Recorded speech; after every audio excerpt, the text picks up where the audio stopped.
James Version titles it An Exuberant Declaration of Faith. The Lord is my light and my salvation. Whom shall I fear? The Lord is the strength of my life. Of whom shall I be afraid? I want to pause right there for station identification. And I want to title this particular series, Same God. Same God. 2020 by far has been one of the most uncomfortable, uncanny, and consistent, far-fetched, frustrating years of my life, of our lives, if you want to go that step, because we cannot put our hand, we cannot grasp what exactly this year has been or is going to be.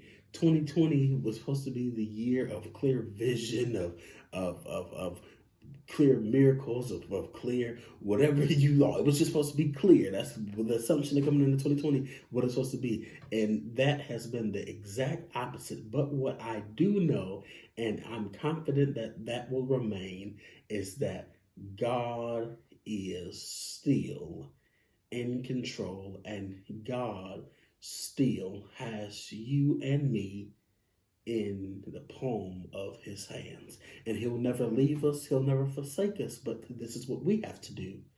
Make him the light and our salvation. And so when we make God our light and our salvation, we have no fear what man, what woman, what boy, what girl, whatever may come against us, what they can do to us. We have no fear of what the day may bring, because we know and that we understand that we are in the Master's hand. And the best place to be is in the hands of the Master. And so the Lord is my light and my salvation. Whom shall I fear? The Lord is the strength of my life. Of whom shall I be afraid? Here it is, verse 2. When the wicked came against me to eat up my flesh, my enemies and my foes, they stumble and fail. Though an army may encamp against me, my heart shall not fear. Though war may rise up against me, in this will I be confident. One thing I have desired of the Lord that I will seek is that I will dwell in the house of the Lord all the days of my life, to behold the beauty of the Lord and to inquire in his temple. Let's go back to verse 2. For when the wicked came against me to eat my flesh, my enemies and my foes, they stumbled and they fell. The 23rd division of Psalm says, even though I walk through the valley of the shadow of death, I will fear no evil, for you are with me. You're my rod and you're my staff, and you comfort me. There will be some high mountains. There will be some high hills. There will be some low valleys. We will have some low valley points in our life. And for some of us, 2020 has been a year of low valleys. For some of us, 2020 has been a year of high mountains. 2020 has been for some of us a year of a desert. We've been in a wilderness experience. But for some of us as well, 2020 has been a year of miracles after miracles after miracles after miracles after signs and wonders and miracles. And for those who may be in a desert place, those who may be in a valley place, those who may have had that desert or valley experience, God has still sustained you thus far, that you are indeed still here. And so, yea, though I walk through the valley, I still know that he's with me. So we're moving on, coming on the mountain when I come. So my enemies and my foes, they stumble and they fail. Why did they stumble? Why did they fall? They stumble, they fail because I knew and I know and I'm comfortable and I'm solid. I have solace in the fact, because I'm in the Master's hand, that they can try to attack me, but his rod and his staff, they comfort me. I know that they can try to attack me, they could try to take me out of character, and they could try to frustrate me, and they could try to strip everything away from me, but I'm going to eat anyway. Why? Because he prepares a table before me in the presence of my enemies. And so my heart will not fear, because the war, it may rise up against me, but in this will I be confident. Even in 2020 being an uncomfortable season, I yet will remain confident that I will see the goodness of the Lord. Because why? Because I have desired. I have desired it. And whatever you desire, whatever you ask for, if you're in his will, if you're in the master's hand, he will give it to you. Many people make promises. Many people break promises. But God is, El Shaddai is, Jehovah Jireh is. He's our provider. He is the ultimate promise keeper. And he who promises shall remain faithful. He who promised will remain faithful. He who promised is faithful. He's faithful. He'll never leave you. He'll never forsake you. He'll always look out for you. He'll always hold you in the palm of his hand. He'll always do what's good, what's his good, pleasing, and perfect will. He'll never walk out on you. Many people will make promises. Many people will break promises. But God is the ultimate promise keeper if you stay connected to him. So though war may rise up against me, in this will I be confident. One thing I desire of the Lord that I will seek after is that I would dwell in the house of the Lord all the days of my life. David said, you will prepare a table before me in the presence of my enemy, and you will anoint my head with oil, my cup runneth over, and surely goodness and mercy shall follow me all the days of my life. 'Tis so sweet. The text and the symbolic, the similarities in the two pieces of text, that I would dwell in the house of the Lord all the days of my life, and goodness and mercy shall follow me all the days of my life, that I would dwell in the house of the Lord. But we have to be connected. The worst place to be is outside the will of God. The best place to be is in the hands of the master. And as long as I'm in the hands of the master, everything will be all right. Let me pause and put a disclaimer out there. The best place to be is in the hands of the master, but don't get it twisted. Being in the hands of the master ain't all comfortable. Being in the hands of the master ain't all easy, because God did not create us to live this easy life.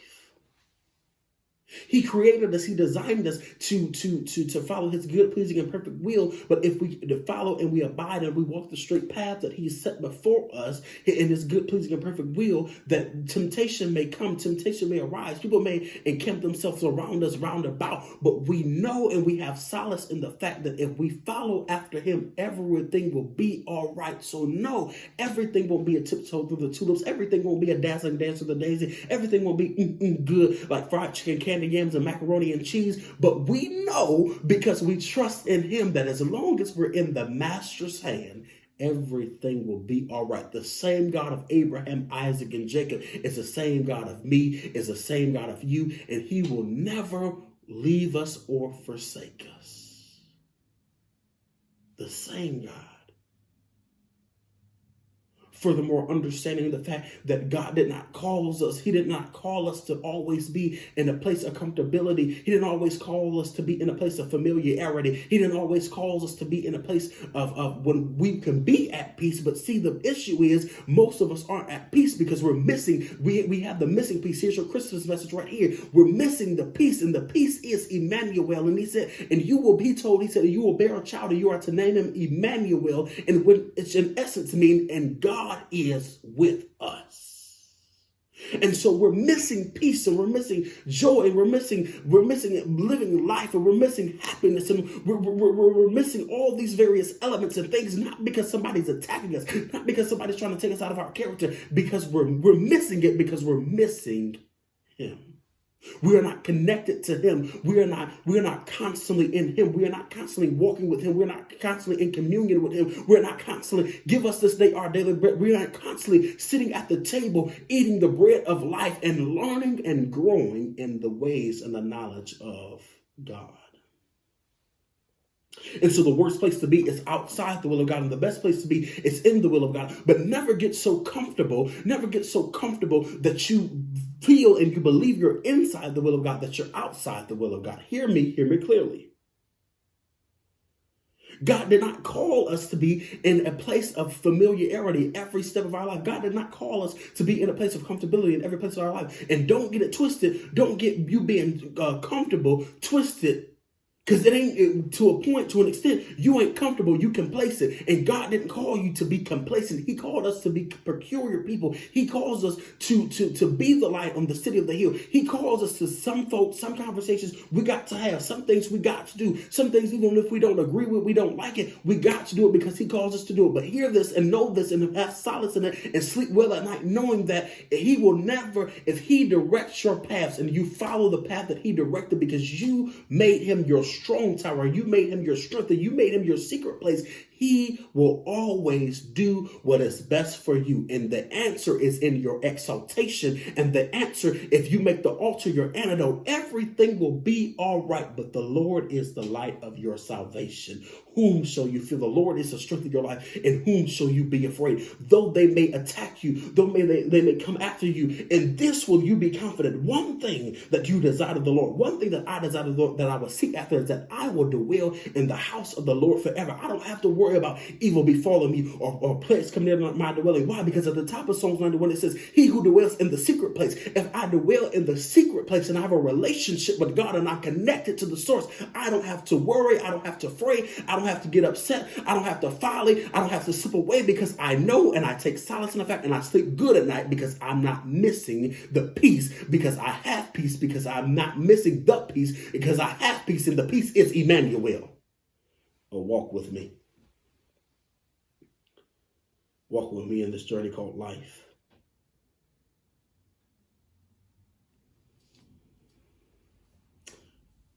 To behold the beauty of the Lord and to inquire in his temple. For in the time of trouble, he shall hide me in his pavilion. In the secret place of his tabernacle, he shall hide me. He shall set me high upon the rock. Psalm 91. He who dwells in the secret place of the Most High shall abide in the shadow of the Almighty. And I will say of the Lord, he is my refuge. In him will I put my trust. Surely he will deliver me from the snare of the fowler and the sleep and the noisy pestilence. Surely he will deliver me. Psalm 23, the Lord is my shepherd, I shall not want. He makes me lie down in the green pastures. He leads me beside still waters. He restores my soul. He leads me in the path of righteousness for his name's sake. Even though I walk through the valley of shadow of death, I will fear no evil, for you are with me. Your rod, your staff, they comfort me. Here it is. You prepare a table before me in the presence of my enemies. He will prepare a table before you in the presence of your enemies. And no matter what, you still gonna eat. But you have to make God your daily bread. You have to make God your daily bread. You have to make God your daily bread. And we have to make God our secret place. And he will set us high on a rock. Why? Because he said, you'll be a city on a hill that shines forever so bright. They will see you, but they won't be able to touch you. They'll see you, but they won't be able to kill you. Why? Because he's your shield, he's your buckler, he's your rod, he's your staff, and he's your strength. And he is your secret place. He who dwells.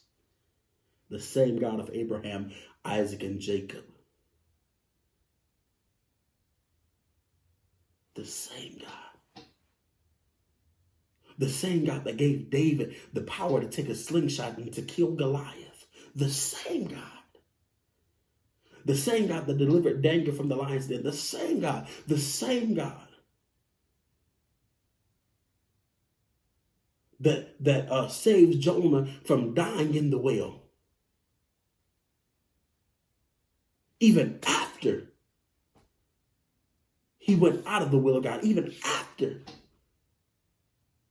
he did the polar opposite of what God told him to do. He told him to go to Nineveh.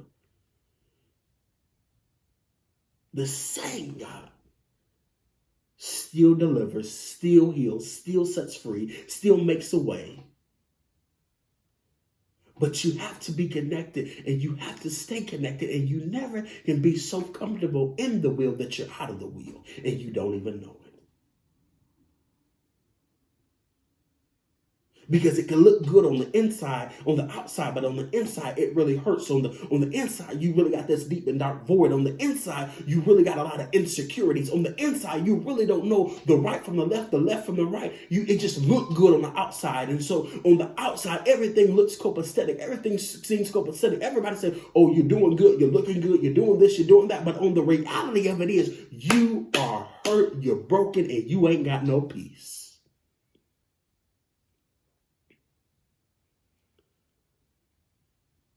Because you haven't made God your priority. You haven't made your relationship with God your priority. You haven't made God your secret place. You haven't made God your strength. You haven't made God your buckler. You only run to God when you need God, but you ain't consistent in your relationship with him, the same God.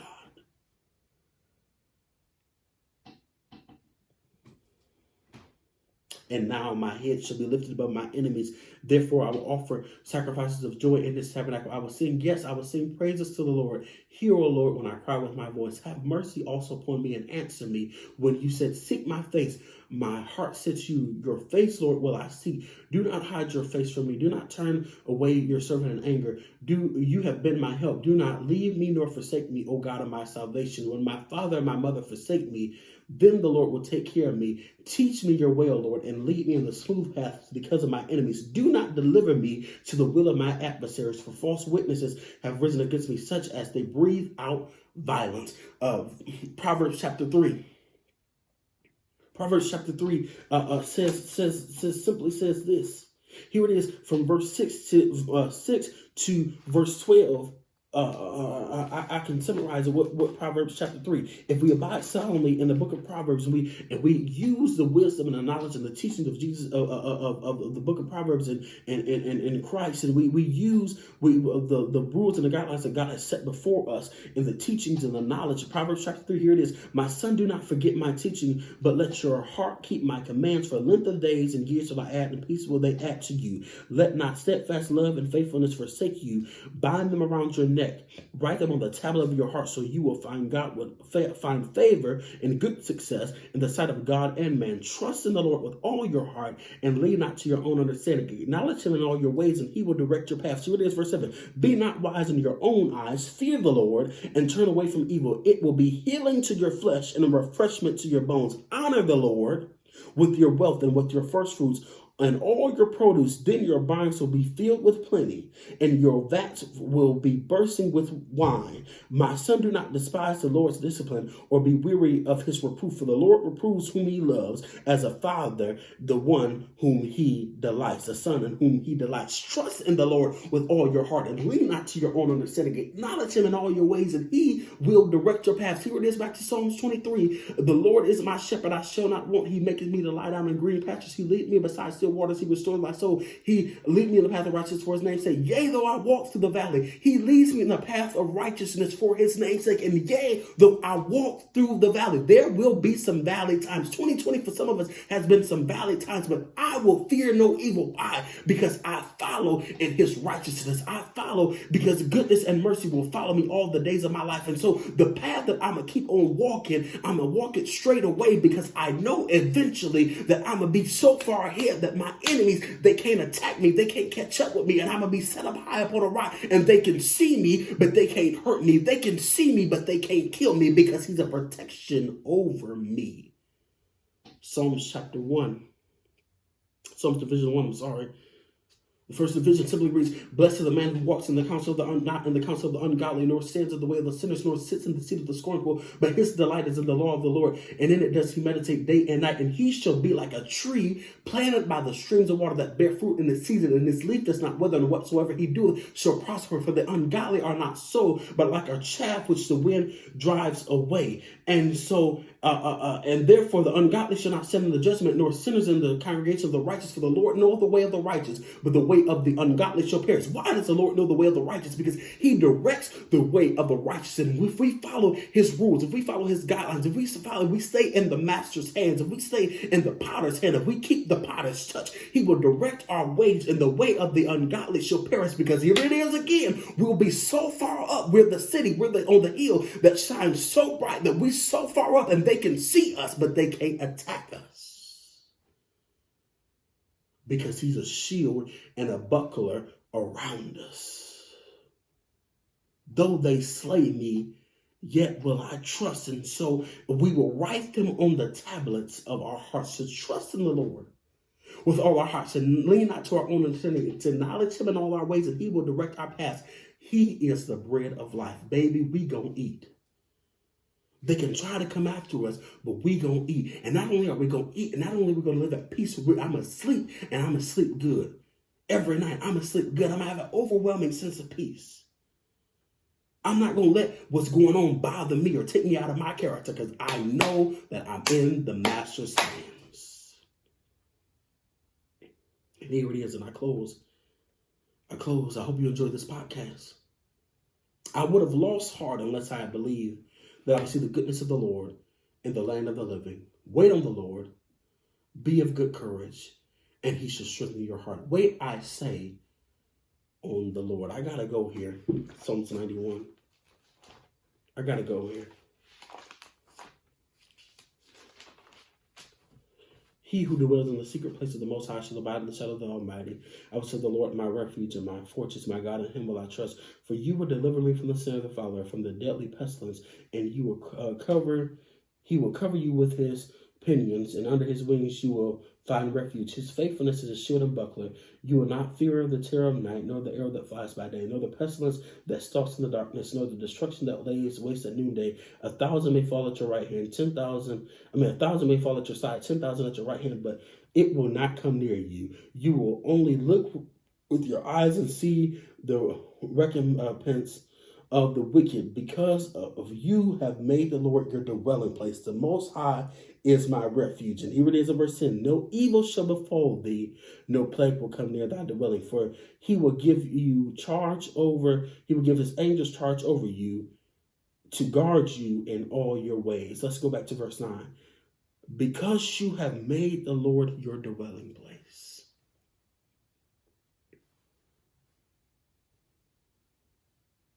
The Lord is the light of my salvation. Whom shall I fear? The Lord is the light of my salvation. Whom shall I fear? He who dwells in the secret place of the Most High. For the time of trouble, he will hide you in his pavilion. In the secret place of his tabernacle, he shall hide me. No plague shall come near thy door, no evil shall befall thee, no plague shall come near thy tent. For he will command his angels concerning you to guard you in all your ways. On their hands they will bear you up, lest you strike your foot against a stone. Back to verse 9. Because you have made the Lord your dwelling place. If you make God your dwelling place, no evil will befall you, no plague come near your dwelling, but you have to make the altar your antidote, and the answer is in your exaltation. You have to stay connected to the Master. You have to make the altar your antidote. The answer is in your exaltation, and you have to stay connected to the Master. I would have lost heart unless I believed that I would see the goodness of the Lord in the land of the living. Wait on the Lord, be of good courage, and he shall strengthen thy heart. My grandmother Maurice may live for 87 years. 87 years, and even in the 87th year of her life, she was living like she was 27. She was living her life like it was golden. But why? How could she do that? How could she be so old but live her life as if she was so young? Because she didn't lose heart.